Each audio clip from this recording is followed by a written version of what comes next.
What's happening, people? Welcome back to another episode. First of all, I want to get one thing out of the way. Congratulations, brother, on your first and newborn. Today, I became an uncle. I know you're going to be watching this, because you watch all my videos, you'll be #1 fan. Just want to say I'm proud of you, brother. Love you, brother.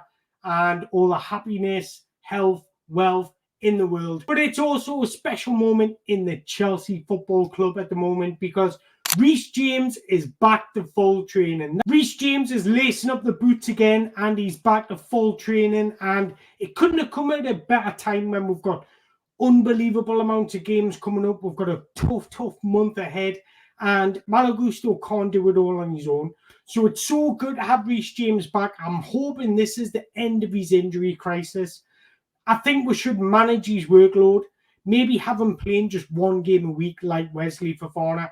Maybe have him doing a couple light training sessions every single week just to manage his workload and take out the stress and strain on his muscles. But it's absolutely sickening the amount of injuries that REECE James has had. Not for him individually, but also when you've got a sensational footballer like REECE James, potentially one of the best right backs in the world. You just want him just to fulfill his potential and play consistently. I'm one of the biggest REECE James fans around. I think defensively he's solid, he's big, physical, strong, he's good offensively. He's got all the attributes to be a top right back. But what we need from him is consistency in game time. That's all he's missing. So hopefully he can put this injury crisis behind him and we can start rotating Malo Gusto and REECE James. And having REECE James back is not only going to boost morale in the squad, but it's also going to help Malo Gusto as well. Take the workload off Malo Gusto, put the pressure off Malo Gusto, and just have them playing regularly and interchanging regularly.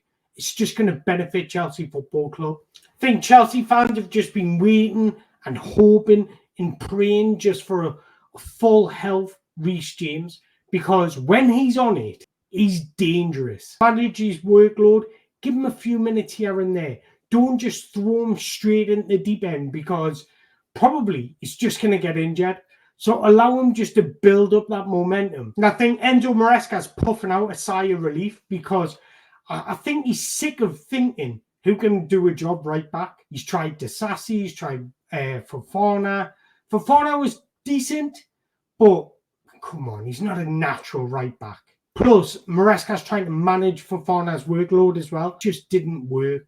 But again, REECE James, I'm praying you all the health, wealth, and I just want to see you going a full season without any hiccups. Speaking of hiccups, it looks like Antonio Conte wants to team up with Ben Chilwell. There's been reports from numerous different outlets that Napoli want to sign Ben Chilwell in January.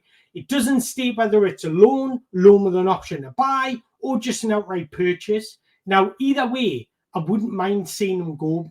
One, for the benefit of Ben Chilwell, but two, for the benefit of Chelsea as Obviously, well. Ben Chilwell's not part of Maresca's plans. Whether you agree with it or not, he's allowed his own opinion, and I don't think it's disrespectful. It's just he's picking players that fit his system, and he doesn't see that Ben Chilwell can fit his system, which is absolutely fine. He's more entitled to his opinion. I'd rather a manager be ruthless like this rather than just fitting people in for the sake of it. And players always say they want managers to be straightforward with them. And you can see that Enzo Maresca has been straightforward with Ben Chilwell. He said, look for another club because you're not in my plans, which is absolutely fair enough because it means Ben Chilwell can get on with his career. But look, whatever you think or make of Ben Chilwell's ability or anything like that, or whether he can play as an inverted fullback or not, that's by and by. He was part of that Champions League winning squad. So he does deserve the respect and appreciation of Chelsea fans, in my opinion. So if he was to leave, it shouldn't be good riddance, good to get rid of you. It should just be, look, you did a job for it. You were brilliant during that Champions League run.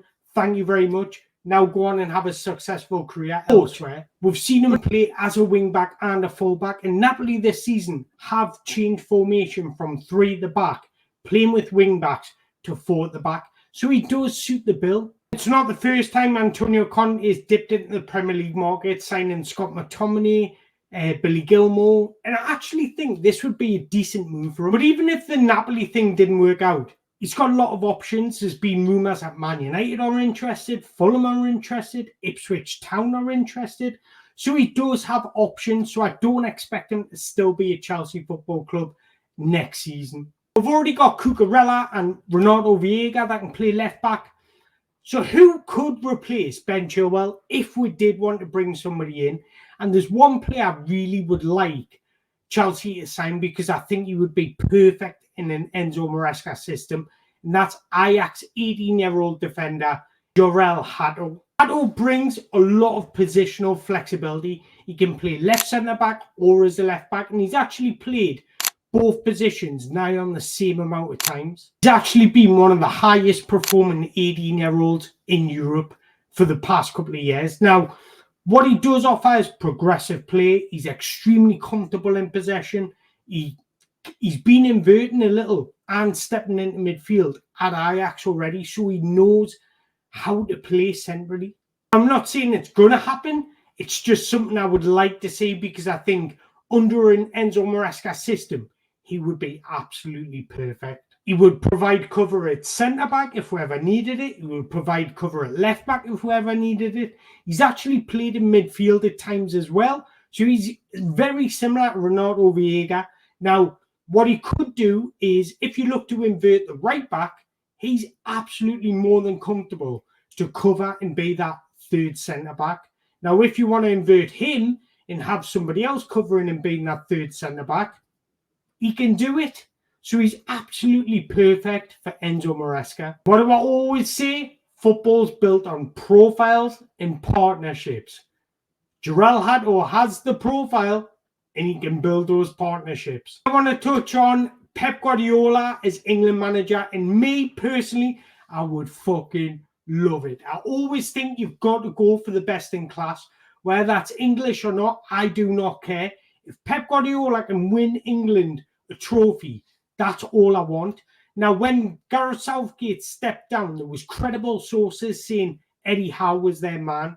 Now, I'm not surprised I haven't went for Eddie Howe and paid that $5 million fee, because if you get indication that there's a possibility of getting Pep Guardiola, you just wait.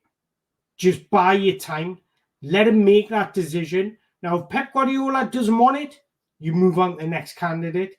But if Pep Guardiola is available, you just sit back, wait, have discussions with Pep Guardiola, see if he wants it. If he does, you bring him in, you pay him the money. If he doesn't, then you move on to your next candidate. There's no reason to jump into a decision now when Pep Guardiola is available. Imagine paying $5 million for Eddie Howe now, then Pep Guardiola a month down the line leaves Man City. Well, announces he's leaving Man City. I've got no doubt we'll hear about Pep Guardiola's future before the turn of the year. That gives you enough time. There's not a tournament coming up that we're in the rush for. We're going to qualify for the World Cup. So just buy your time. But for me personally, I would absolutely love Pep Guardiola to be English and have the best in class as an Englishman. But regardless of that, you can't pass on the opportunity of Pep Guardiola. Not only could he win us something, he would be perfect for the development of the youth. Somebody with his innovative mindset would be absolutely perfect for grassroots football and developing. Because whatever you say about Pep Guardiola spending money and spending a lot of money, you can spend a lot of money, but you've got to spend it wisely. And Pep Guardiola does. Not only that, we've seen the likes of Phil Foden come into the Man City team. We've seen the likes of Rico Lewis come in the Man City team. We've seen the likes of Oscar Bob making a step up in the Man City team. We've seen numerous Man City players going out either on loan or getting bought and then excelling. Romeo Lavia, Cole Palmer. The list goes on, and Pep Guardiola has played his part in that. So he does develop youth, whether you like it or not. If you're against that, you've just got an agenda, because he's proven that he does develop youth. Not only that, he makes players much, much, much better. and he gets players reaching their potential. So you can't pass up the opportunity if Pep Guardiola is available. And if he still hasn't made his decision, just wait. Wait, there's no rush. Absolutely no rush. There we go, guys. There's the end of the episode. And I hope you've enjoyed this episode. If you have, don't forget to hit the like button, hit the subscribe button. And I'm thinking about doing the scout report tomorrow and over tomorrow and Thursday. So if you've got any recommendations, let us know in the comments below. But yeah, thank you very much for watching.